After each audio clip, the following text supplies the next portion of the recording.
I was watching some of the snippets of the presidential debate last night between Joe Biden and Donald Trump, and I realized listening to them talk is painful, hence why they should keep their mouth shut, just like some of these characters in this film. A Quiet Place Day 1 is finally out and we can finally talk about it. Now this is a prequel to A Quiet Place Part 1 and Part 2. This is a film directed by Michael Aronofsky. Now, I gotta be honest, he directed Pig.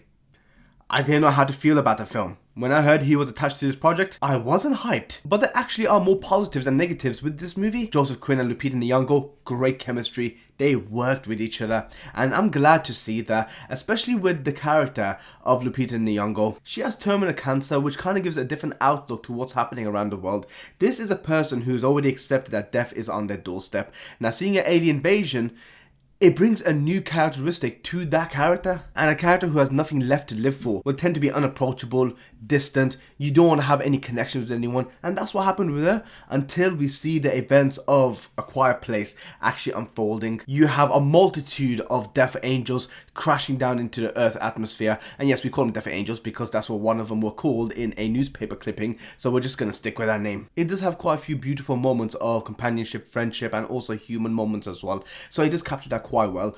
But the issue is we still don't know where these creatures come from, and I think that's kind of a missed opportunity, especially being called Day 1. Whenever you watch a post-apocalyptic movie, you want to know what happens pre-apocalyptic, and with that I want to know everything from the time where the creatures crash into Earth to the time where the humans learn how to actually survive by not making any sound. I want to go every step of that journey. Make the film an extra 10 minutes longer, I don't mind that. I would have preferred to see more of that, and that was the issue with the plot. It jumped away from the realization of how to not get killed by these creatures, and it's very similar plot point as well. You know, the characters are going to go from one destination to another destination. I was kind of hoping for something a bit more unique, something about military base, something learning about how to fight these creatures, make it a bit more explosive, make it a bit more surreal. But there are some beautiful set pieces in this movie that kind of felt like, wow, I'm actually there. The sound design was actually perfect. This is a movie that actually focuses purely on sound design. If you watch it on a Dolby screen, if you watch it on an IMAX screen,